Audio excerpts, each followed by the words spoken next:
Hello, everybody, and welcome to the Cover 4 podcast for the week after the playoffs have been set and the bowl games are set. And Randy Gibson and I will hash it over a little bit. And first things first, I got to commend the committee. I think they nailed it. Do you? I really do. I mean, there's some great ball games. Uh, there was some complaining about Alabama not being in there. Well, Yeah. I can tell you right now, uh, similar to basketball, and I think football is going to see this. When you have bad losses, you're going to get penalized. And losing to Vandy, and especially the way they lost to OU, that killed their chances. Mm-hmm. But the games that are set up, I mean, good grief. Let's start off. There are going to be two games. Well, in fact, there's one game on the 20th and three games on the 21st. And you start off with a 7 p.m. game our time, and it's in South Bend, an interstate rivalry between Indiana and Notre Dame. That's going to be a fantastic game. That really is. I think we may find out how good Indiana really is. Mm-hmm. That's what I think too. It's going to be a game I think that's going to surprise a lot of people at how good it's going to be. Mm-hmm. Then the first game on Saturday at 11 o'clock, this will be on TNT. SMU travels to Happy Valley and takes on Penn State. That's going to be a good one. I think there we may see how good SMU is. I think so. I think most people are probably going to expect Penn State to win big on that one, but don't know for sure. I think that one will be closer than you think. It may be a lot like the game that SMU had with Clemson. Mm-hmm. Very close down to the end. Speaking about Clemson, they've got the 3 o'clock game also on TNT, and they've got to go to DKR and take on Texas. Oh, man. And I think Texas will roll, to be honest with you. Clemson has had problems all year. I agree. I think they got lucky against SMU, but Dabo has a way of getting the Tigers right, and Texas better be ready. I think if you're Dabo, I think you got to be ready to watch for 16 going on the field. Mm-hmm. I think so too. Yeah. There's some talk that if Ewers decides to play next year, it may not be at Texas. He may go in the portal after the playoff games. Wow. I've been seeing some rumors about that. Wow. So could be very interesting. You have to see if that happens or if he decides to go into the draft, which is very possible too.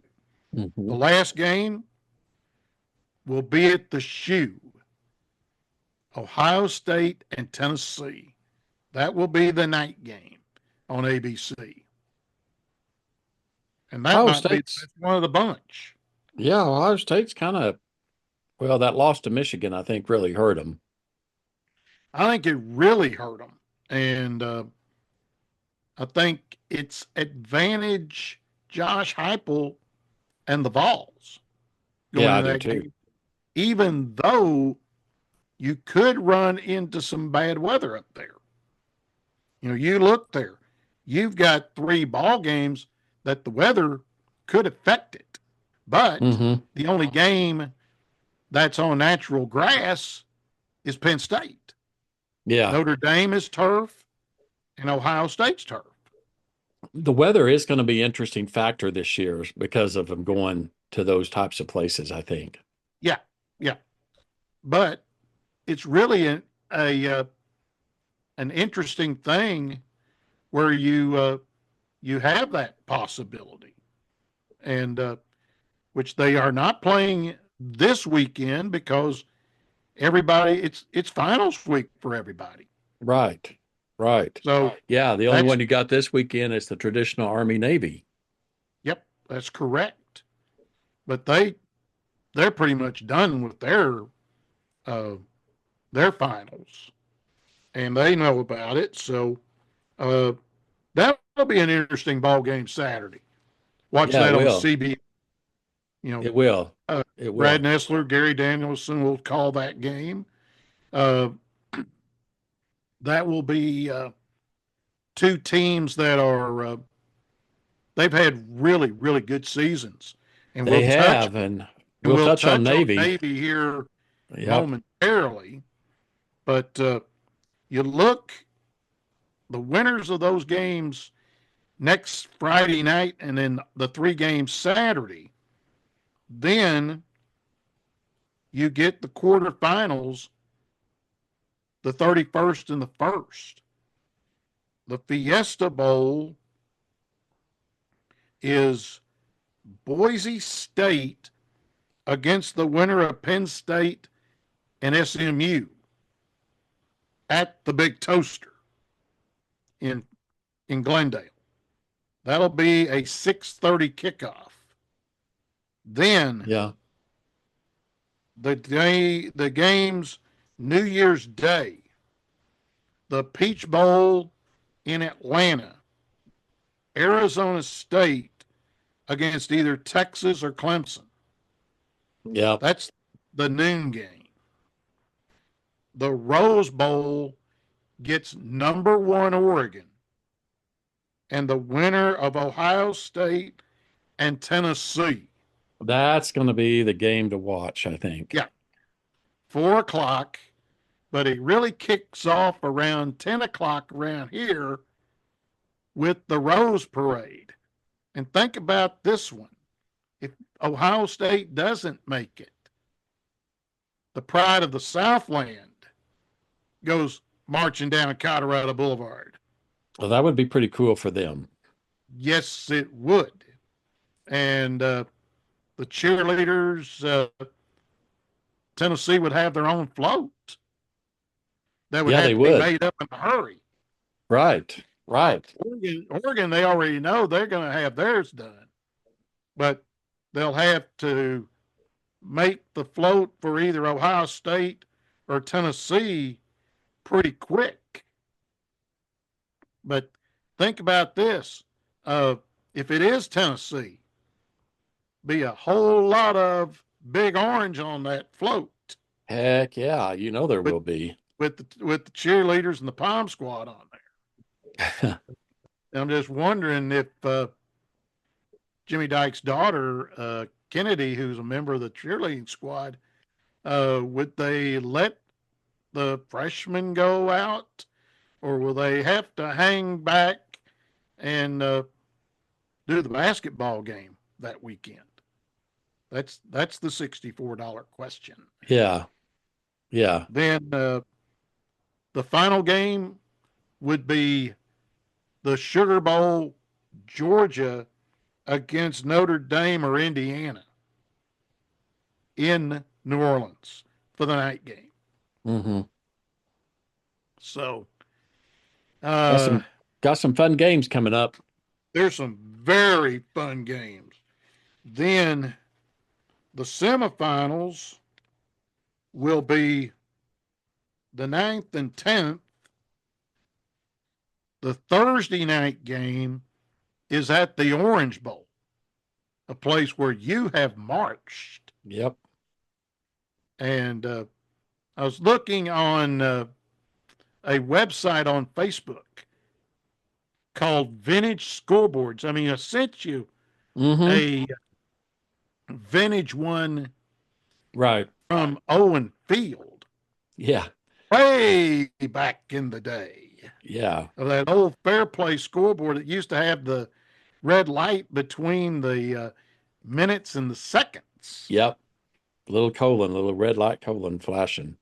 Yep. And then there's a couple that they have of the scoreboard from the Orange Bowl. I mean, you've seen the one that you saw. It Mm-hmm. was just the, little strip type scoreboard. Well, they Right. had a scoreboard back in the 50s that had an orange on it. Yeah. I mean, go back, go onto that site on Facebook. I mean, it is, there's some neat boards that you can see. And one of them is that old Orange Bowl scoreboard. It would be nice if they could put that up at uh, Hard Rock, the It stadium there now. would. It would. It That would would be be really that, fun. put that on those uh, on the on the video board, and go Yeah. back in the day. You can do that now, and that'd be something with OU to put that old vintage scoreboard on there for a quarter or something like that, or even pregame. That would be neat.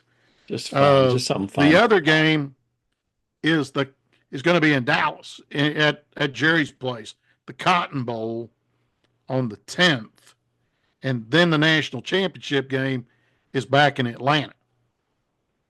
So now the bowl games, our teams are in it. Arkansas heads to the Liberty Bowl, Yep. and they take on the Texas Tech Red Raiders of Sonny Dykes.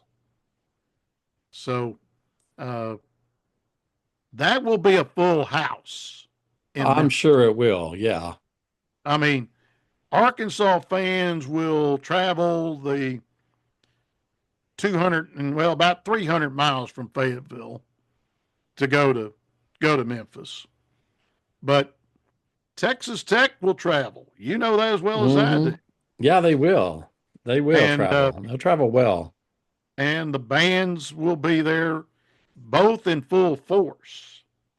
And it's an old Southwest Conference game is what this is. Yeah, that's going to be an interesting. There's going to be a couple of those. So that one's going to be a fun one. Yeah. Uh, the the Arkansas fans will at the end of the ball game they'll hear the Matador. I'm pretty sure, which is Mm-hmm. uh, the alma mater for Texas Tech, and also the horse with the horse song as well. In fact, I wouldn't be surprised if the Masked Rider makes an appearance there. I wouldn't be surprised either. So that'll be a good one. That is looking here on my sheet. That will be the 27th. That will be a 6 o'clock kickoff on ESPN. But before that, the 21st, a short drive for your Oklahoma Sooners. Make that the Mhm. 27th, not the 21st, the 27th. So this will be played the same day. Short Uh, drive down south. Short drive down south, playing the Armed Forces Bowl at Amon Carter against the Midshipmen of Navy. Yep. That'll be a good ball game. Now, here's the thing that I'm getting ready to talk about, and My friend over in Arkansas, the voice of the Arkansas Razorbacks, Chuck Barrett, they have a radio show. You can see it uh, on YouTube. You can subscribe to it because they video it just like we're doing here. Uh, Chuck talked about the portal Hmm. uh, yesterday, and it is hurting Arkansas, and it sure is heckin' playing havoc with the Oh my Oklahoma. gosh. I'm wondering if we're going to have enough offensive players to even suit up and go to the game in Fort Worth, Yeah, honestly. yeah, because Jackson Arnold has already declared, Yep. Uh, uh, and a whole bunch we of, and about three receivers. we had the deepest wide receiver room at the start of this season, and then they all got injured and none of them played. And all those good players that we were hoping would come back because of a hardship, they're all in the portal. I'm Mm-hmm. sitting here looking at Nick Anderson, Jabril Farouk, and Andrell Anthony, Yeah, who are all outstanding receivers, and they're all looking to transfer. yeah. Not sure what's going on down there with that. New offensive coordinator, new quarterback, new schemes. Not really sure. That's the same way at Arkansas. I mean, uh, Singleton, who was the backup quarterback, who scored the game winner against Tennessee, he's in the portal. Luke Hass is in the portal. Uh, Isaac Satania is in the portal. Wide receiver. There's some defensive players as well. I mean, there's at least a dozen from Arkansas, maybe more, that's in Yeah, the portal right now. And OU's probably got as many, or if not more. probably more. I mean, I'm sitting here looking at the list. That was just those. We've got J.J. Hester, another receiver in. Transfer offensive lineman Hatchett, Jerry Hatchett's Mm-hmm. commits to go back to Washington, just where he came from. Um, and what's really scary for me, Jim, some of these guys, they're going to other SEC conference schools. Yeah. Uh, And Jackson Chuck talked. Arnold's Jackson Arnold's looking at going to either Mississippi State or Auburn. Bauer Sharp or tight end looking at going to LSU or Auburn. Um, and Nick Anderson, who was that really good receiver, if you remember a couple of years ago, Mhm. caught the winning touchdown pass at Texas on that big comeback. He's looking Right. at going to either LSU or A&M. Yeah. Chuck talked about this. And why are they opening the portal after the regular season? They need to open it up after the bowl games. I agree. I don't like the fact that I'm not a big fan of the portal anyway No. because it doesn't give loyalty. In fact, some of the former Sooners from years back have posted about that too, and they said the kids today they don't have loyalty to a school to root for when they're done with college. Right. They're just Yeah. bouncing around. I mean, who are you for? Are they for anybody but themselves? Is kind of what the discussion was. Yeah. And you could probably say this. Uh, you're looking at, you need to be loyal to a school, but what they're doing is they're looking out for number one. They sure are. Like they don't care anything about commitment, responsibility, teammates, your Mm-hmm. school. They don't care about any of that anymore. It's just like the NFL. Yeah. It's Yeah. just basically NFL free agency run amok in the college ranks to me. Right. I think you're going to see something about this, and I think the coaches are going to have to step in. And I'm talking about the American Football Coaches Association. Mm-hmm. They're going to have to step in and say, wait a minute, you know, we've got to make this where you got, you're here, you played the regular season, you've got to play the bowl game too.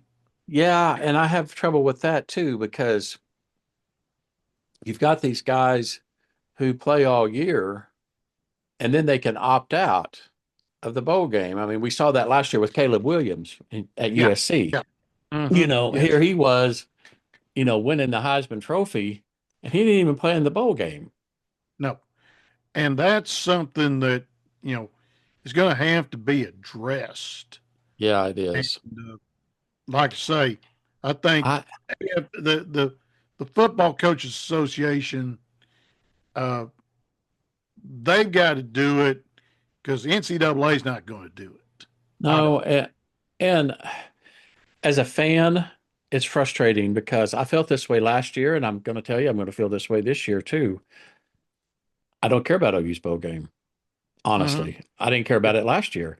because not because I don't want them to win and compete, and that's good. And of course, I'm support them, but I'm not watching the same team I rooted for all year long. Right. I'm And watching I'm watching the second and third teamers scrimmage. It's like I'm watching an early spring game against mhm, another university, is what right. I feel like. Here's the other thing too. You know, you've made it to a bowl game. You know this as well as I do. These bowl games give out some pretty nice swag. Yeah, they do. And I know that when the Rose Bowl was sponsored with Vizio Hmm. several years ago, I mean, every player got a brand new TV from them. That was one of the things they got Yeah. on Yeah. top of the watch or the ring that they got, Hmm. for playing in the Rose Bowl. Plus the I know sweatshirts, the hoodies, the the jackets, hoodies, the et cetera, right? And all you that stuff. gotta, Yeah.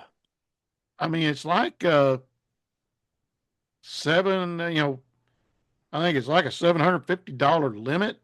Like down at the Liberty Bowl. Uh, AutoZone's the sponsor for that, and they'll give them a gift card, and they wind up going into the Big Bass Pro that used to be the Pyramid down there, which is now Hmm. Bass Pro, and they set up a thing down there for the teams. So I don't know. That's something that uh, if I can pull Sam aside when I'm working a ball game at Arkansas, if he's there, if I could spot him, it'd be something I'd like to talk to him about. It's something Chuck and I will talk about, you know, before a game because he and I meet. We meet back in the media room or out on the court. We could talk about that and say, hey, I'd like to chime in on this a little bit. Yeah, no kidding. And being an old sports editor, I mean, uh, I would chime in, and I would, if I was still writing, I mean, darn good and well, I'd probably write about it. Of course. And you know, I'm one of the guys. If I was still writing, I would be old school. You know, as far as writing is concerned. Uh, and unfortunately, here in the last year, 15 months, we've lost two really good ones. Uh, Jim Ellis up at Miami, Hmm. 43 years as sports editor. And I said that they'd be carrying him out of there. Sure enough, that's what They did. happened.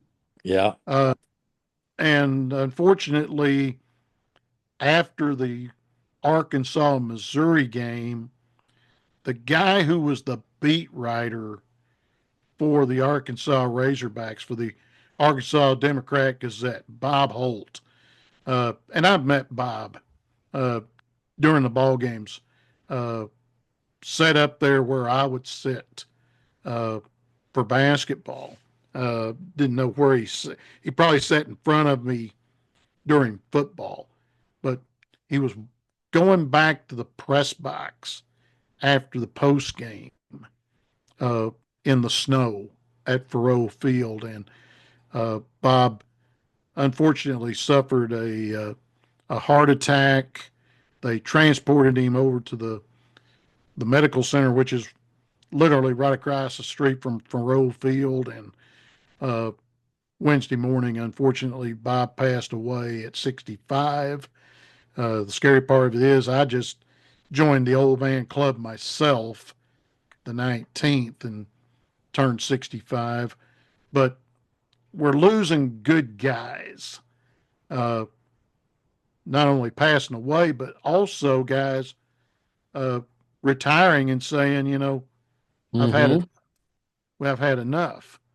And it's like Ellis talked to me when I covered the Region 2 last year.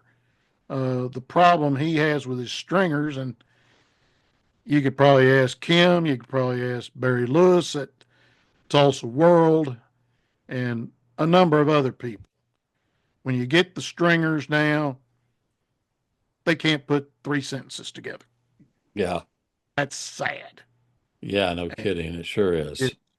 you notice it probably even looking in the at the Salt Lake paper. Oh, yeah. Yeah. Uh, It's it's it's a problem nationwide. yes, all across, and that's the reason why newspapers are dying. Yeah. So, well, all these other bowl games, I'll be looking at them. I mean, there's some good ones in here. Just glancing through some of them, the matchups are pretty good. Uh,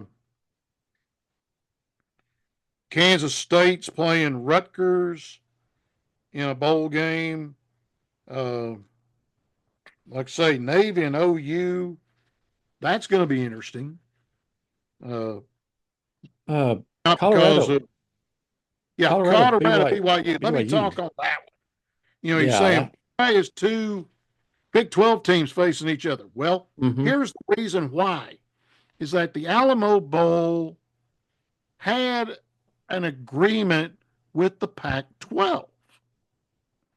Okay, Colorado was in the Pac-12 last year, Right. so they packaged the old Pac-12 teams as one side, and then the other side was the Big 12, the teams that are now in the Big 12, uh, other than the ones that just came over: Arizona, Arizona State, uh, and Utah, and who am I missing? Colorado. So, Colorado.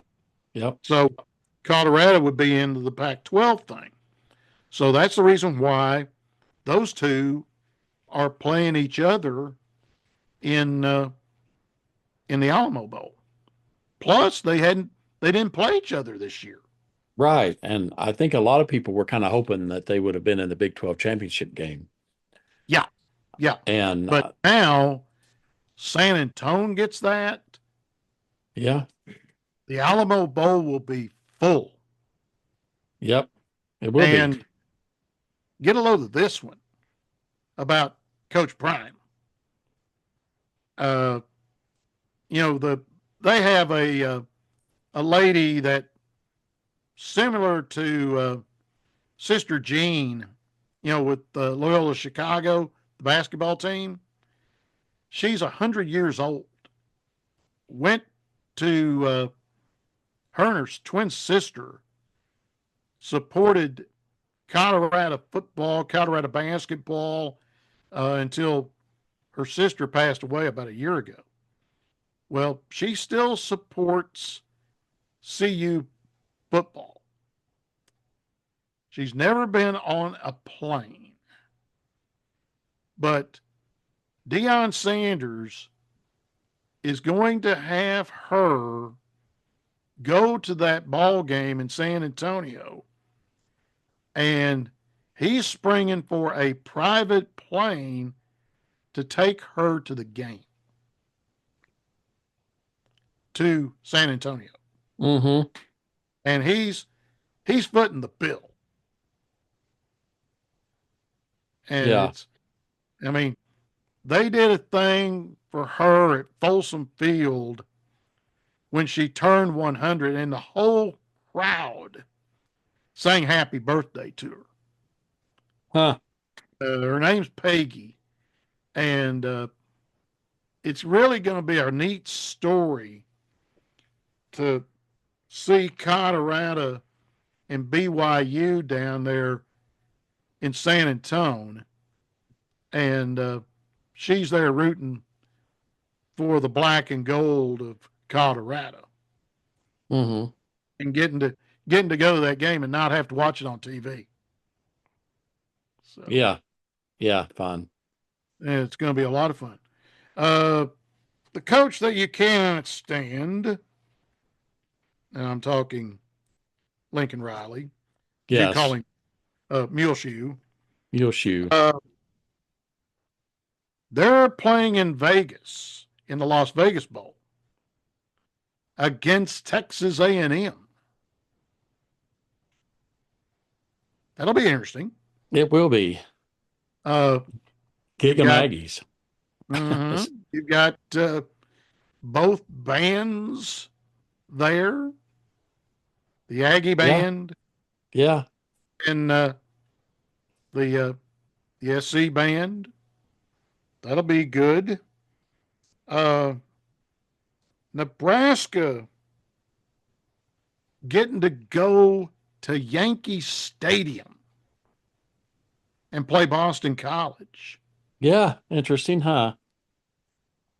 They used to play football at old Yankee Stadium, Uh-huh. I remember, or I don't remember, but remember them the talking about that. the New York Football Giants, Yeah. and that was where the first overtime game was played. Was Yankee Stadium between the Yeah. Colts and the Giants. So, uh, Miami of Florida takes on Iowa State. Let's see. Here's an interesting one, and it's in Nashville. Missouri and Iowa. That could be interesting. Yeah, that one will be. That'll be a good matchup.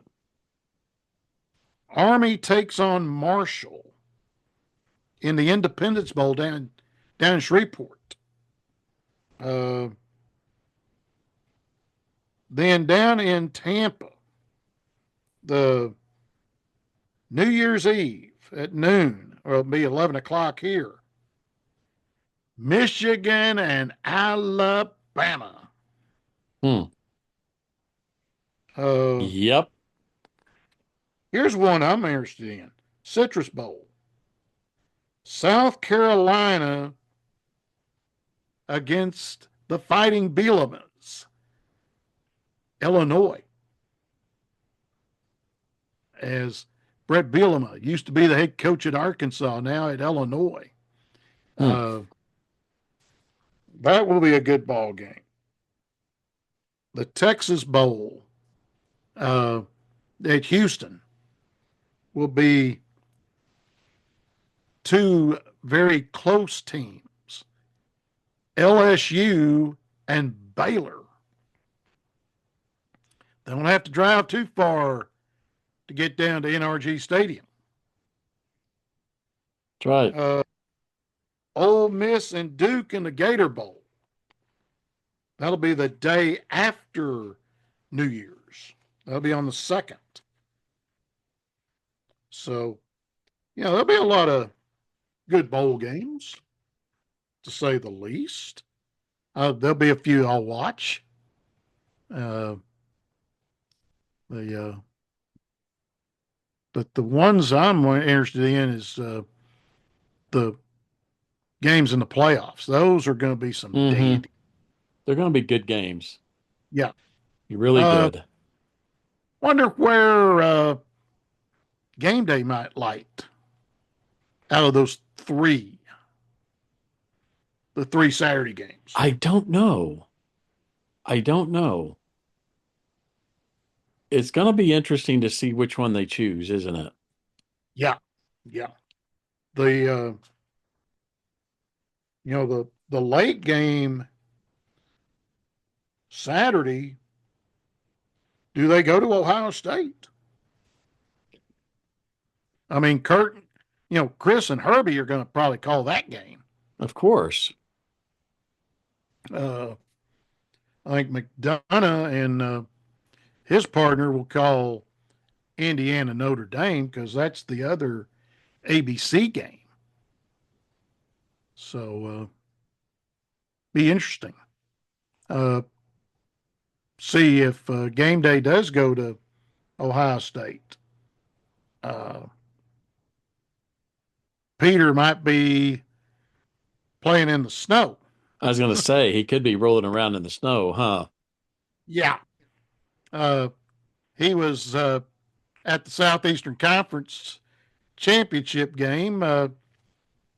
He was the chief belly rub and pom pom chaser. That's great. Yep. And he met up with both mascots, Hookem.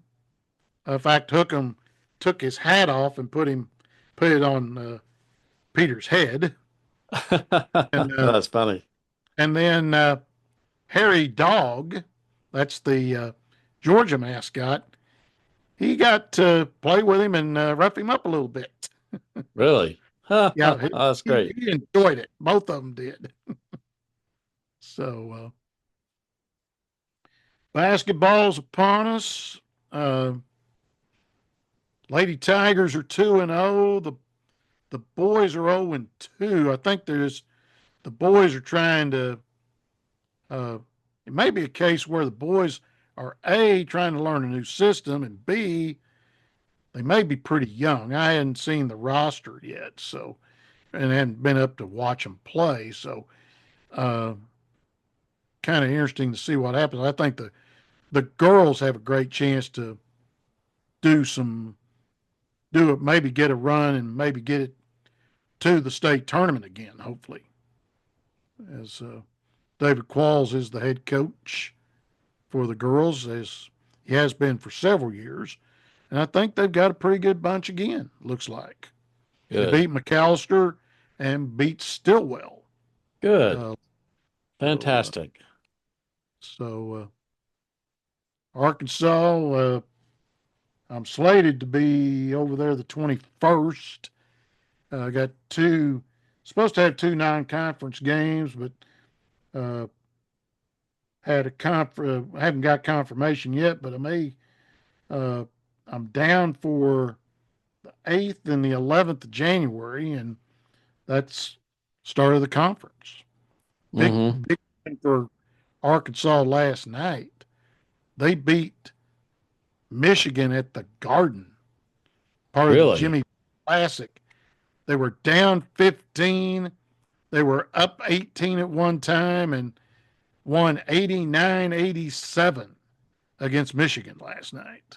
Holy cow.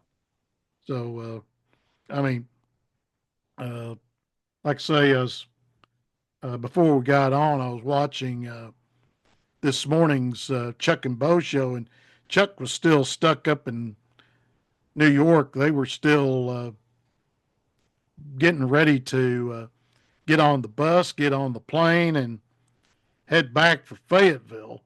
But he was up in the concourse area of Madison Square Garden, so he wasn't on the court last night. Mm. and he was looking down, and all the ESPN people uh, were hanging around Cal before the game last night, and after the game, Cal got to be on SVP, with the Sports Center last night, and Hmm. waited like 15 minutes to get on before he didn't even get a chance to go back and talk to his players. Uh, After the ball game, he had to talk to Scott Van Pelt before he got to go back and celebrate the win with the players last night. So it's uh, it's getting to be fun times over in Arkansas right now. The way where they're playing, they're 8-2 right now, and lost to Baylor, and then lost the other ball game, and I can't think who it was right now off the top of my head, but they're 8-2, and they might be getting back in the rankings after that win last night. And speaking about rankings, what about your Sooners in basketball? Undefeated right now. Yeah, can you believe it? I think Porter has finally found his guys. Yeah, I saw an article earlier where they talked about Porter kind of had to use the portal to totally rebuild a team. Yeah, yeah. And I'm slated to have them Saturday the 25th at the Basketball Palace of Mid America. In So, Fayetteville. yep, that's right. And That'd be a fun game for you to it do. should be a good one. And like I say, it's emblazoned on the side of Bud Walton Arena as you drive down Razorback Road. That's what it says. The Basketball Palace of Mid America. And you put 19,200 people inside that barn, and it gets loud, to say the least. Uh, I want to go to a game there sometime. I can only imagine. Yeah, you have got to go one time uh, whenever you get away from Provo and you're here during basketball season. I'll see if I can scrounge up a ticket. It might be you might be up in the 300s, That'd be okay. I but wouldn't care. but you're not that high up, even in the 300s, and I've sat up there. So it's a good seat, and we'll try to figure that out at some point. Yeah, I would love to. I would Yeah, absolutely love to. uh, you'd like to go and sit with the band, is what you'd like Heck to do. yeah, I would love that. That would be fantastic. Yeah, talk to the talk to the band director. So you, excuse me, uh, used to be the in the drum line with Pride, and watch the guy on the drum set. Heck yeah. You might have to sit with him there prior to the ball game and show off your chops. Yeah. Yeah, that would be fun. Oh, anything else going on either out your way or uh, Not right now. Just, people kind of excited about playing Colorado, but mm-hmm. wishing they were in the playoffs, but they just Yeah. got Oh, beat out those last two games. yep. Everybody's still kind of sad about that, but It is what uh, it is. yeah, that's why you play the games. Yep. Well, the big thing right now, uh, sports wise, if you're like me, I sit up till about 10:30. That's about when it ends. National Finals Rodeo going on out in Vegas, Yep. and in the barrel racing, uh, there's only been two girls win the six go rounds. The first three rounds was Haley Kinsel and sister. her horse. Well, the last three rounds, Cassie Mallory has won. And she's earned enough money right now. She's in the lead for the Top Gun Award. It is Really? a award that they give uh, with a gunsmith and with Ram trucks. Huh. Uh, the winner of the Top Gun Award, which is the most money earned at the NFR in a single event, they get $20,000 toward buying a brand new Ram truck, and they get a custom made shotgun for the Top Gun Award. Fun. Yeah. And the winning prize each go round in every event, first place gets, and they just increased the pot this year out there in Vegas, mainly because Fort Worth tried to get the national finals back to Texas, which Mm-hmm. they had to have it in 2020 at the home of the Texas Rangers, uh, Globe Life Field, because of COVID. They couldn't do it in Vegas that year. And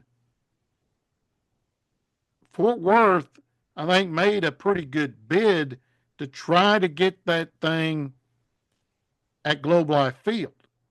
Didn't happen. Uh, Las Vegas Convention Bureau increased the pot, and each go round, the winner gets $33,600 and change. Wow. Yeah, A lot of sixth place, money. sixth place gets like 5,600. Now, for the average, which is total points or the fastest time, depending on time event or the rough stock events, first place in the average, which goes toward the crowning of a world champion, they will pay first $83,000 for first, Jeez. and about $8,000 for eighth in that. And you can watch the rodeo uh, on RFD TV, which is DirecTV 345. They will start at the pre-show starts 7 o'clock, 6 o'clock your time. The rodeo starts 6:45 your time out in Provo, 7:45 here. Last about 2 hours, 20 minutes, sometimes 2:30, depending on how uh, how rough it gets in the bull riding. Uh, you want to see some guys that are lifesavers. Mm-hmm.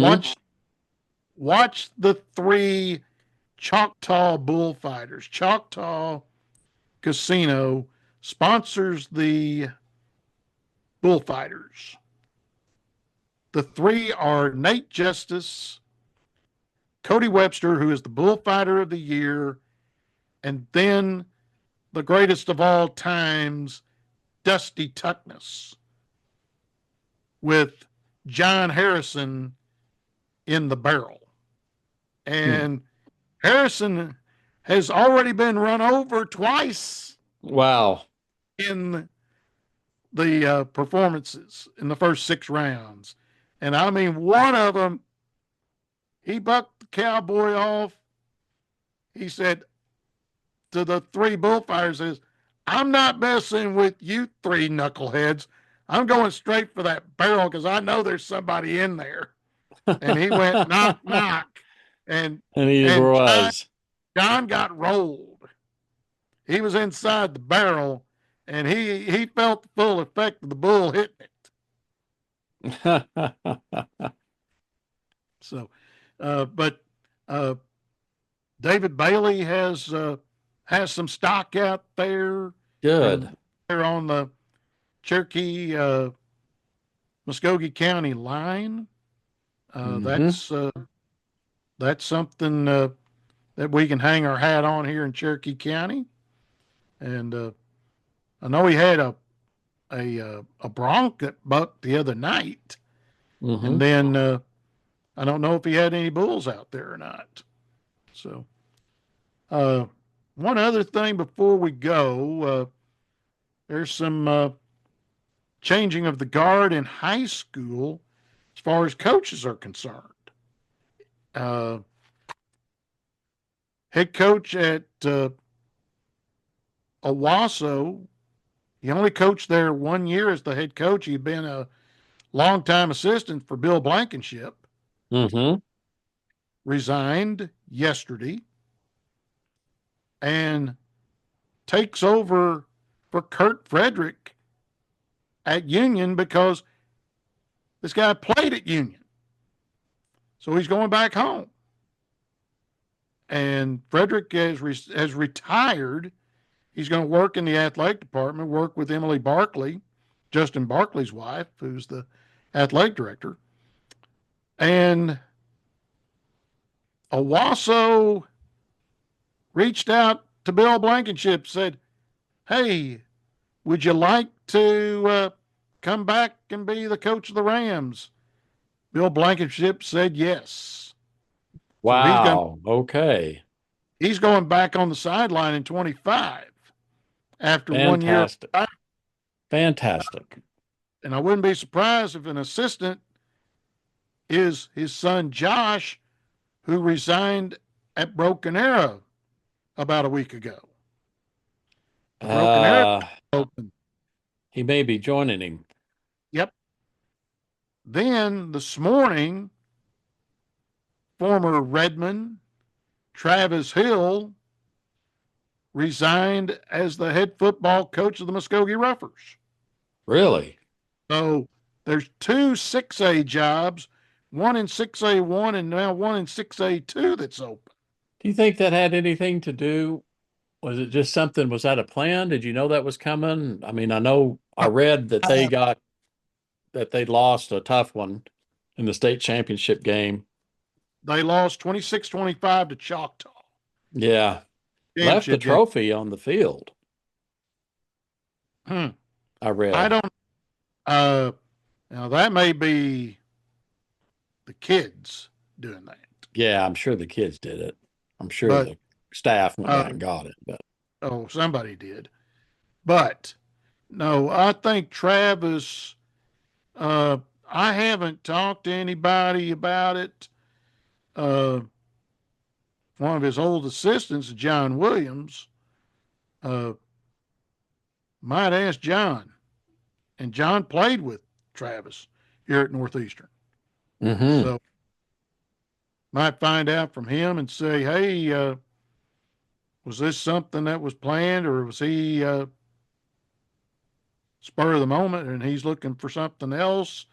Could he have gotten his time? As far as retirement is concerned, Yeah, maybe that's a possibility. it is. So we'll see what happens. Uh, I do know one thing. Uh, if he wants to double dip, I just found out this morning that there's a job in Arkansas open. Springdale Really? Harbor. Springdale Harbor opened up this morning, Really? and their coach there, he had come from another state and was not as successful as he was in Mississippi. Now he's going back to Mississippi, and the Wildcats were like 2-8 both years, and it's hard in Arkansas. I mean that district alone. I mean you've got Bentonville West, Rogers Heritage, Springdale, Springdale Harbor, Fayetteville, and Fort Smith Northside. Wow. That's a tough district. You can be 3-0 getting ready to go into conference play over there. Wind up 3-7. Yeah. All you got to do on that, ask Charlie Cooper about that. Yeah, for sure. Charlie coached over there after he left here. So, in fact, he coached at Rogers before Rogers Heritage was even thought of. In fact, where Rogers Heritage is at, that's where Charlie was at. Hmm. They played on the old field over there. So, that's going to do it for this week's edition of the Cover 4 podcast. Next week, we might have to make some predictions. That might be fun. Might be fun to do and see how we do. How the playoffs will go. Yeah, for sure. I'm also kind of curious to see if Randy Gibson makes a trek down to Salt Lake, if he could find a spare ticket and go see an NHL game. You know, seeing the signs up around town, making me want to look at them. It would be very interesting. They're Yes, not playing bad. They're not playing bad. Not at all. So not at all. But I know they're supporting them. I know that. So yep, absolutely. That's going to do it for this week. We'll talk about the playoffs and make our fearless predictions come next week on the Cover 4 podcast.